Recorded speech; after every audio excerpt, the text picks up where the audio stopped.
Sir ಹಾಸನಲ್ಲಿ ಅದೇ ನಿಮ್ಮ ಪಕ್ಷದ ಬೆಳವಣಿಗೆ ಆಗಿದ್ದರಿಂದ ಕೇಳ್ತಾ ಇರೋದು ಸರ್.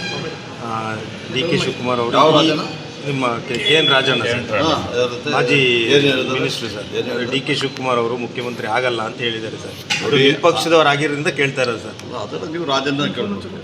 ಅದೇ ನಿಮ್ಮ ಪಕ್ಷದ ಬೆಳವಣಿಗೆ ಅಲ್ಲ ಸರ್ ಆಗ ರಾಜಣ್ಣ ಹೇಳಿದ್ದಾರೆ. ರಾಜಣ್ಣ ಹೇಳೋದಕ್ಕೆ ಅವ್ರನ್ನ ಕೇಳ್ಬೋದು ಅಥವಾ ಪಕ್ಷದ ನಾಯಕರನ್ನ ಕೇಳಿದ್ರೆ ಅವ್ರ ಆನ್ಸರ್ ಅಂದರೆ ಡಿ ಕೆ ಶಿವಕುಮಾರ್ ನಿಮ್ಮ ಪಕ್ಷದ ಅಧ್ಯಕ್ಷರಲ್ಲ ಸರ್. ನಮಗೆ ಅವರು ನಮ್ಮ ಅಧ್ಯಕ್ಷರು ಡೆಪ್ಯೂಟಿ ಚೀಫ್ ಮಿನಿಸ್ಟರ್ ಆಗಿದ್ದಾರೆ. ಅವರು ಇದು ಕಾನ್ಸ್ಟಿಟ್ಯೂಷನ್ ಪೋಸ್ಟ್ಗಳಿದ್ದಾರೆ. ಅವ್ರ ವಿಚಾರದಲ್ಲಿ ಯಾರಾದರೂ ಹೇಳಿದರೆ ಅವರು ರಿಪ್ಲೈ ಕೊಡ್ತಾರೆ ಅಥವಾ ಚೀಫ್ ಮಿನಿಸ್ಟರ್. ನನ್ನ ಡಿಪಾರ್ಟ್ಮೆಂಟ್ ವಿಚಾರ ಇದ್ದರೆ ಕೇಳಿ, ನನ್ನ ಡಿಸ್ಟ್ರಿಕ್ಟ್ ವಿಚಾರ ಇದ್ದರೆ. ಲೋಡ್ ಶೆಡ್ಡಿಂಗ್ ಆರಂಭವಾಗಿದೆ ಸರ್. ಎಲ್ಲಿ ಆಗಿದೆ?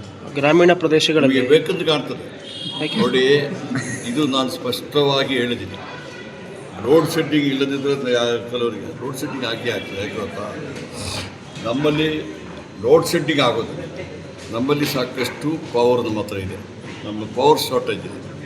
ಅದೇನಾಗ್ತದೆ ಅಂದರೆ ಲಾಸ್ಟ್ ಮೈಲು ತನಕ ಅಂದರೆ ಕೊನೆ ತನಕ ಹೋಗಲಿಕ್ಕೆ ಹೆಚ್ಚು ಸಬ್ಸ್ಟೇಷನ್ ಬೇಕಾಗ್ತದೆ, ಟ್ರಾನ್ಸ್ಮಿಷನ್ ಲೈನ್ಗಳು ಬೇಕಾಗ್ತದೆ. ಅದೆಲ್ಲ 400 ಸಬ್ಸ್ಟೇಷನ್ ಮಾಡಲಿಕ್ಕೆ ಈಗಾಗಲೇ ಕಾರ್ಯಕ್ರಮ ಹಾಕ್ಕೊಂಡು, ಇದು ಮೊದಲಿಂದ ಇಷ್ಟು ಡಿಮ್ಯಾಂಡ್ ಇರಲಿಲ್ಲ.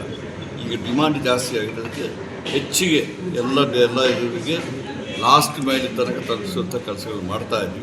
ಬಹುಶಃ ಕೆಲವೊಂದು ಜಾಗದಲ್ಲಿ ಸಮಸ್ಯೆ ಬಂದ ಕೂಡಲೇ ಅದಕ್ಕೆ ನಮ್ಮ ಇಂಜಿನಿಯರ್ಗಳು ಆಕ್ಷನ್ ತಗೊಂಡು